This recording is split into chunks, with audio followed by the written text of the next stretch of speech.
अगर आपको लगता है कि केवल शाकाहारी होना काफी है तो आप गलत हो। शाकाहारी होने के बावजूद हम गायों और भैंसों पर होने वाले अत्याचार और शोषण का कारण बनते हैं। कि जो टीवी पर दिखाया जाता है वो सच्चाई नहीं है। सच्चाई विज्ञापनों से बिल्कुल अलग है। किसी भी मनुष्य माता की तरह गाय और भैंस तभी दूध देती है जब वो किसी बच्चे को जन्म देती है। सभी स्तनधारी प्राणी दूध तभी देती है जब वो गर्भवती बनती है या बच्चे को जन्म देती है। आपके विचार में भारत के डेयरी फार्म में ये सारी प्राणी किस प्रकार गर्भवती बनती है? हम अहिंसा की भूमि पर सचमुच गौ माता का बलात्कार कर रहे हैं। हम समझ सकते हैं कि हमारे शब्द आपको परेशान कर सकते हैं, पर एक बार सोच कर देखिए, जो हम गायों और भैंसों के साथ डेयरी में करते हैं, अगर वही हमारे देश में किसी औरत के साथ हो तो आप उसे क्या कहेंगे? बलात्कार ही ना। जानते हैं डेयरी में इसे क्या कहा जाता है?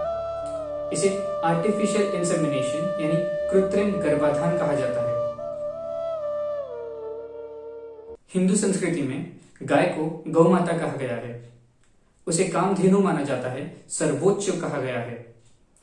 एक गाय के शरीर में सभी भगवानों का निवास है, यहां तक कहा गया है।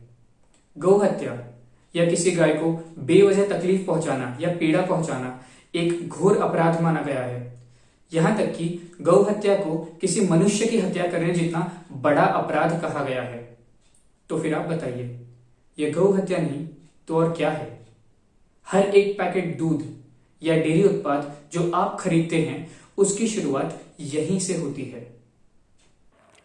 जब गाय एक बच्चे को जन्म देती है और यदि वो बच्चा नर होता है तो उस बच्चे को कत्लखाने भेज दिया जाता है और मार दिया जाता है।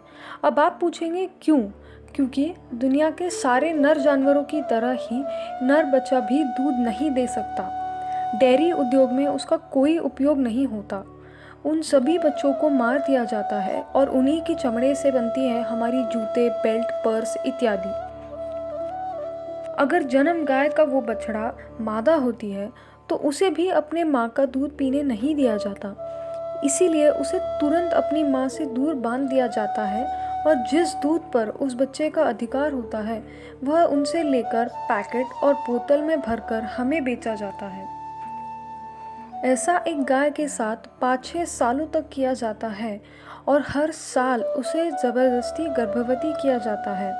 हर साल उसके बच्चे को उससे दूर ले जाया जाता है और हर एक दिन उसे इंजेक्शन दे देकर उसका दूध निकाला जाता है। और ये सब उनके साथ 5-6 सालों तक होता है। एक समय बाद तो उनका शरीर और दिमाग बिल्कुल काम करना बंद ही कर देता है।